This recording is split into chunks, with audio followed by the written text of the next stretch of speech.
A question about my menstrual cycle. I've had very irregular menses, and this has been the most irregular. So I've had it for about 3 weeks now, and this has never happened. So I'm in a lot of confusion. About 3 Fridays ago, I saw some blood, and I thought it was spotting, but later on in the day, it was a lot more. It was excessive for spotting, so I assumed it was my period, and the blood continued for about 6 days. And on the sixth day, it was supposed to stop, and it did stop for a bit, and then there was a flow. Suddenly, there was a flow, and after that flow, there was no other flow, but then the blood continued just like before. And during this time, the blood was thick and dark, but there was also times that it was thin and light. And this bleeding continued for 3 more weeks. And I had just that one flow, that one random flow. And then 2 or 3 days ago, I had another random flow that lasted for 2 days. And then the blood went back to being light, but still like dark and thick.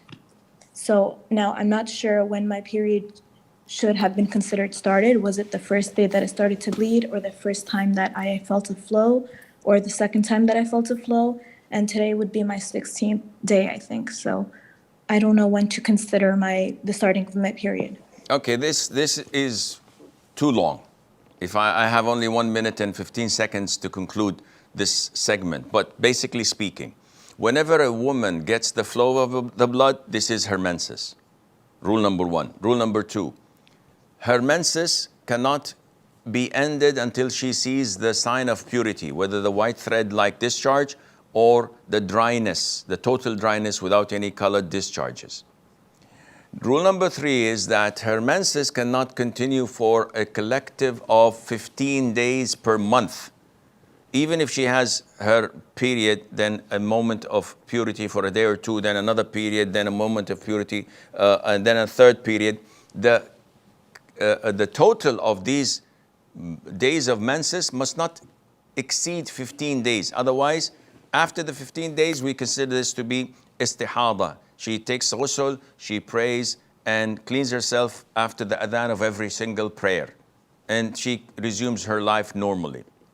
Now, in your case, if you saw the flow of the blood, not the spotting, not the light bleeding in the beginning, but the flow of blood, this is when your menses starts. If it was interrupted by a day or less, but resumed again, you should continue considering to be menses, because you did not see a sign of your purity, white thread-like discharge or dryness. Once you finish 15 days, you make your ghusl, fast, pray, and do as I said to you earlier.